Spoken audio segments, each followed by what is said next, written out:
सुधा समाधान।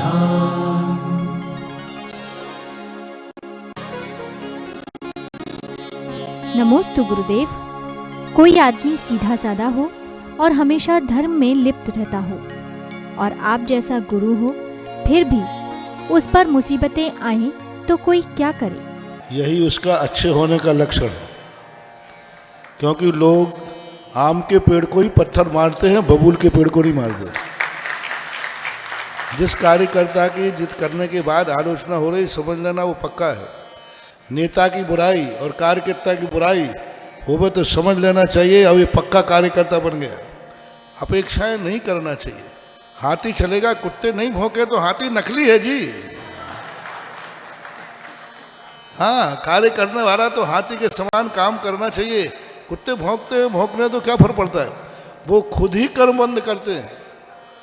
ऐसे लोग जो है कर्म कार्य तो स्वयं करते नहीं, दूसरा करता है तो उसमें आनाकानी करते हैं। तो कर्म का बंध जब उनको उदय में आएगा, कार्य करने वाले को कोई घाटा नहीं है।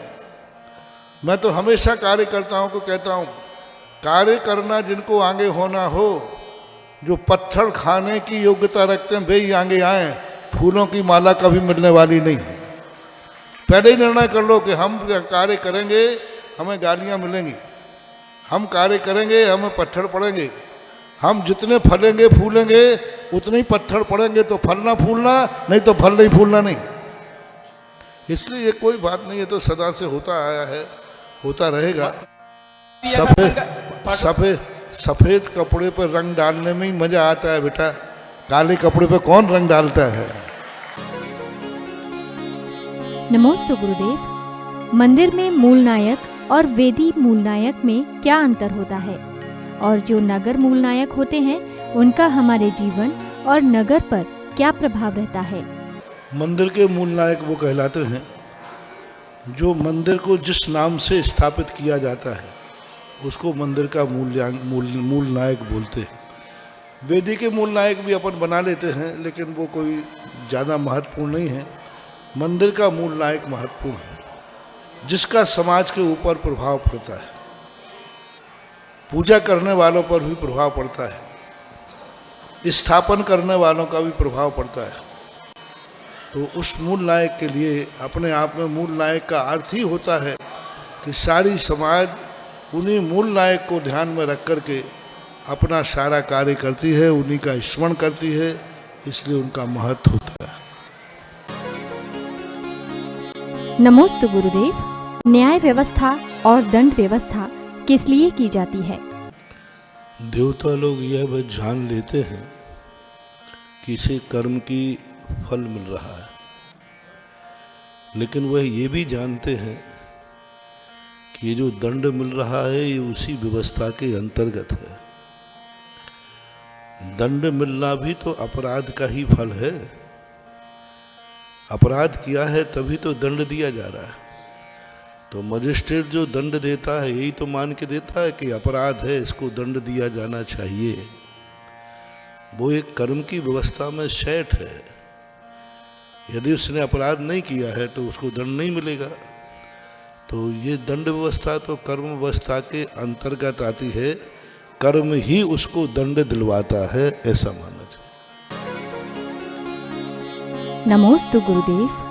भगवान महावीर स्वामी ने इंद्र के मन में उठ रही शंका को अवधि ज्ञान से किस प्रकार जाना?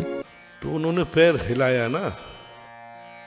हाँ, तो अवध और भगवान महावीर स्वामी इसलिए कि ये खड़ा क्यों है कलश लिए हुए, तो उन्होंने मन को सीधा नहीं जाना, उसकी स्थिति को देख करके अनुमान लगाया कि शायद यह हो सकता है कि अवध ज्ञान ये है। तो मन में स्थित पदार्थ को जानता है मन है पर्याय ज्ञान, लेकिन मन में क्या विचार आ रहा है उन विचारों को तो पौद्गलिक होने से किसी अनुमान से अवध ज्ञानी भी जान लेता है, लेकिन वो जानेगा अनुमान से। नमोस्तु गुरुदेव। पर्सनल प्रॉपर्टी खरीदने के लिए तो लोगों के पास पैसा है, मगर दान में बोली गई राशि देने के लिए इन लोगों के पास पैसा नहीं होता। ऐसे लोगों को कैसे पुण्य या पाप का बंध होता है? कल कहा था मैंने कि पुण्य दो प्रकार के हैं, एक पापानुबंधी और एक पुण्यानुबंधी। पापानुबंधी जब पुण्य होता है वह धर्म नहीं करने देता, वो धर्म के बहाने नहीं बना, बहुत बहाने बना देता है, बहुत सारे उसके परिणाम विपरीत हो जाते हैं और उसके कारण से वह पाप की तरफ ही ले जाएगा। जैसे रावण आदि का पुण्य था, उसने संसार के कार्यों के लिए खूब खर्च किया, सोने की लंका बनाई, लेकिन अंत में जाकर के आज वो नरकों में जाके एक एक दाने को तरस रहा है।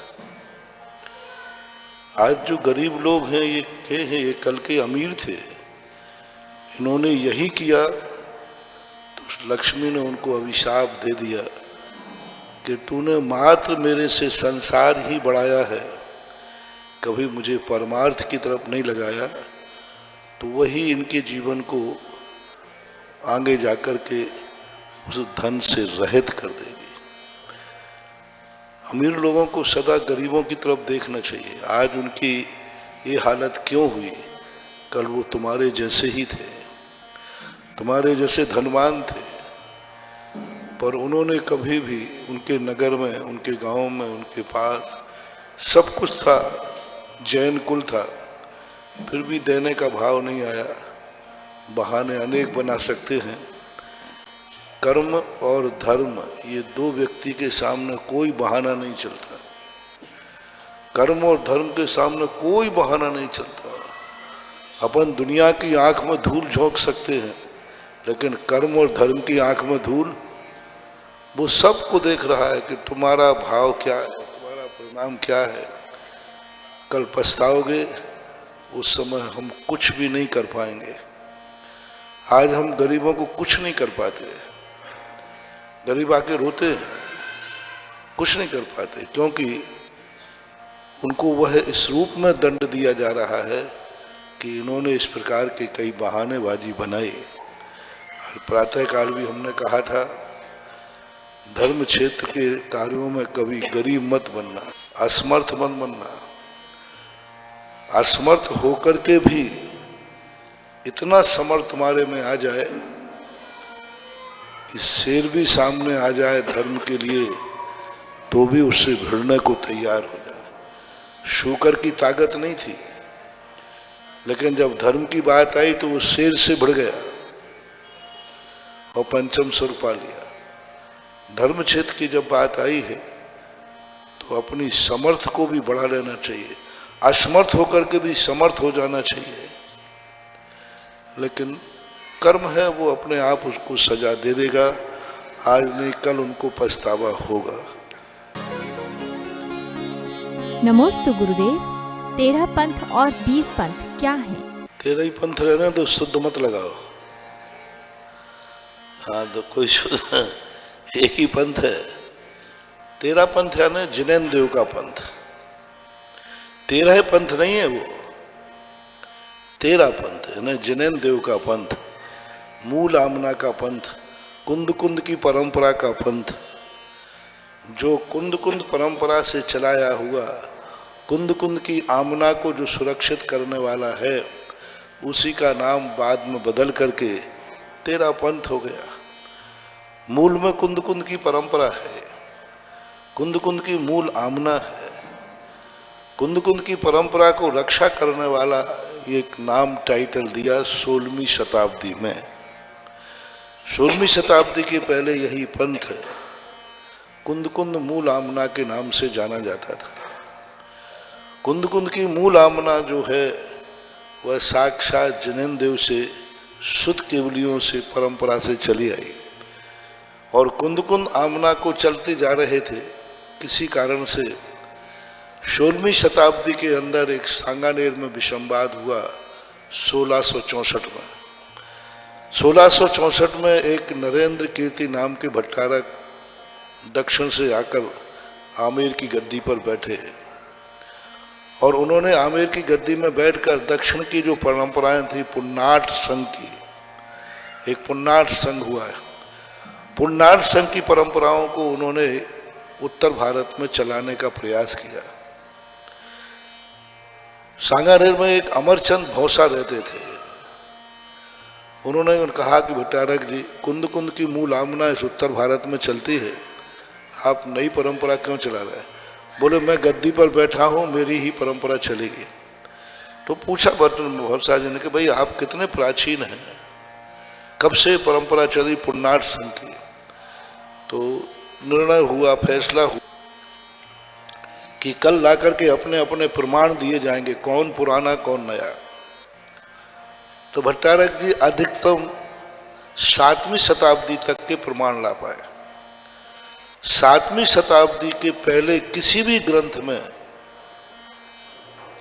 इस प्रकार के पंचामृत अभिषेक, स्त्री अभिषेक आदि के उल्लेख नहीं पाए गए। 7वीं शताब्दी के पहले जलाभिषेक आदि की परंपराएं जो थी, और अमरचंद जी भौसा जो थे वो पहली शताब्दी का प्रमाण लाए, त्रिलोक परिणति आदि का, कि पहली शताब्दी से लेकर 7वीं शताब्दी तक कुंद कुंद की मूल परंपरा चलती थी। जलाभिषेक होता था, पुरुष ही अभिषेक करते थे, जो शुद्ध जो आमनाएं थी कुंद कुंद की। लेकिन अब इस समय क्या हुआ कि उस समय ये परंपरा में दोनों में विवाद हो गया। तो भट्टारक जी आगे का प्रमाण न ला पाए, भौसा जी लाए, दोनों में विवाद हो गया। क्योंकि भट्टारक गद्दी पर रहते थे, अधिकार रहता था। अमरचंद भौसा को धक्का मार के सांगानेर के मंदिर से बाहर निकाल दिया। बाहर निकालने के बाद अमरचंद भौसा सीधे आगरा गए। आगरा में पंडित बनारसी दास जी विराजते थे।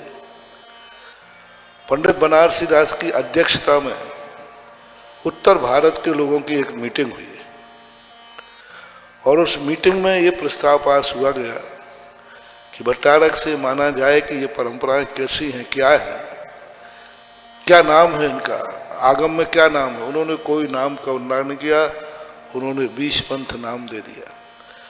पंडितों ने मिलकर के अपनी परंपरा का नाम 13 पंथ दे दिया। बस 1664 में 2 व्यक्तियों की लड़ाई ने 13 पंथ और 20 पंथ को नाम टाइटल दिया। भेद तो 7वीं शताब्दी में डल चुका था। 7वीं शताब्दी के पुन्नाट संघी आचार्य रविशरण महाराज ने परंपरा का भेद डाल दिया था। 7वीं शताब्दी के पहले एक ही परंपरा थी, अखंड परंपरा थी, पूजा पद्धति एक ही प्रकार की थी, सभी कुंद कुंद की मूल आमना को मानते थे। 7वीं शताब्दी में पुन्नाट संघी आचार्य रविशरण महाराज ने ये अपनी एक नए परंपरा को रूप दिया, और उस समय के बाद से ये भेद पड़ गए थे। लेकिन टाइटल नहीं था। टाइटल 7वीं शताब्दी से 16वीं शताब्दी तक कोई टाइटल नहीं था। करते थे, दोनों प्रकार के मंदिर बनते थे, दोनों प्रकार के लोग अपनी अपने ढंग से पूजाएं करते थे, अपने अपने ढंग से जो जिसको जो पसंद आता था करते थे। जिसको ये पसंद आया तो 20 पंथ के वो परंपराएं कर लेते थे, ये कर लेते थे। कोई टाइटल नहीं था, नाम नहीं था। अपनी अपनी पूजाओं में अपने अपने कोई राग द्वेष नहीं थे, कोई झगड़े नहीं थे, कुछ नहीं था। उत्तर भारत अपनी परंपरा मानता था, दक्षिण भारत अपनी परंपरा मानता था। दक्षिण भारत में पुन्नाट संघ की परंपराएं चलती थी, किसी को कोई ऐतराज नहीं था। उत्तर भारत में कुंद कुंद की मूल परंपरा चलती थी, किसी को कोई ऐतराज नहीं था। चलती थी, अपने अपने समय के अनुसार सब होता रहता, कोई राग द्वेष नहीं रही। लेकिन 16वीं शताब्दी 1664 में जब ये बात सामने आई तो नरेंद्र कीर्ति भट्टारक और अमरचंद भौसा के दोनों विवादों ने, 2 व्यक्तियों के विवाद में इतना बड़ा रूप ले लिया कि उनको टाइटल देना पड़ा। इसलिए 1664 में 13 पंथ और 20 पंथ ये नाम दिया गया। इसकी जो खोज है डॉक्टर कस्तूरचंद कासलीवाल जी ने, यह सारा इतिहास एक सांगानेर का इतिहास करने एक छोटी सी पुस्तक लिखी थी कि एक सांगानेर के मंदिर का क्या इतिहास रहा है। तो उस सांगानेर के मंदिर के इतिहास के अंतर्गत उन्होंने यह किया कि 1664 में इसी मंदिर से एक इतना बड़ा गुबार उठा कि आज सारे भारत में ये 2 पंथों के नाम से जाने लगे। तो अब ये इतिहास जैसा हमने पढ़ा जैसा हमने सुना आपको बता दिया। हम इस संबंध में कुछ भी नहीं जानते। हमारा इस संबंध में कोई ज़्यादा ना मेरा क्या हुआ क्या नहीं हुआ मेरी रुचि भी नहीं है और मैं जानना भी नहीं चाहता हूँ। लेकिन जो पढ़ा है, आपने इतिहास पूछा तो इतिहास हमने बता दिया। इतिहास बहुत खतरनाक होता है। हिस्ट्री जाग्राफी बेवफा, रात भर रटा दिन में सफा। लेकिन हमने दिन में पढ़ा था और दिन में ही मुझे याद भी है। तो मुझे भी ये मालूम नहीं था। जब वो कस्तूर चंद कासलीवाल हमारे सामने मौजूद थे, उनसे डिस्कशन भी हुआ, चर्चा भी हुआ। उन्होंने अपनी किताब को लिपिबद्ध भी किया सांगनेर के इतिहास में। जब पढ़ कर के ये बात सामने आई तो लग तो रहा था, क्योंकि ये दोनों पंथों के नाम प्राचीन आचार्यों ने कहीं नहीं लिखे। किसी भी आचार्य के ग्रंथ में 16वीं शताब्दी के पहले ग्रंथ में कहीं भी इतिहास में, शिलालेख में, मूर्ति में कहीं भी दोनों पंथों के नाम कहीं देखने में नहीं आए। 16वीं शताब्दी के बाद जरूर प्रकीर्ण रूप से देखने में आए। फिर इसके भेद उपभेद होते गए। फिर उन्होंने उपभेद किया एक करके, और गुमानी लाल एक पंथ हो चला उसमें। गुमानी लाल का पंथ था भगवान के ऊपर अभिषेक न करके उनके सामने छड़ी रखकर उस पर अभिषेक करते थे। गुमानी लाल के मंदिर सांगानेर वगैरह में बने हैं, जयपुर में भी हैं। फिर भेद बनते रहे। फिर किसी ने तेरा पंथ भी उन्हें अच्छी नहीं लगा तो उन्होंने कह दिया शुद्ध तेरा पंथ। इन पंथों के चक्कर में मत पड़ो, पथ को अपनाओ और मंजिल को पाओ। पथ के ऊपर एक बिंदी तो आई है और वो बिंदी कहाँ बैठी जाकर के? ऊपर। वो बिंदी ही अहंकार है, बिंदी ही विवाद है। और बिंदी पथ के, बिंदी हटा दो, पथ पर चलो। पथ पर अधिकार है चलने वालों का, दीपक पर अधिकार है जलने वालों का। सुधा समाधान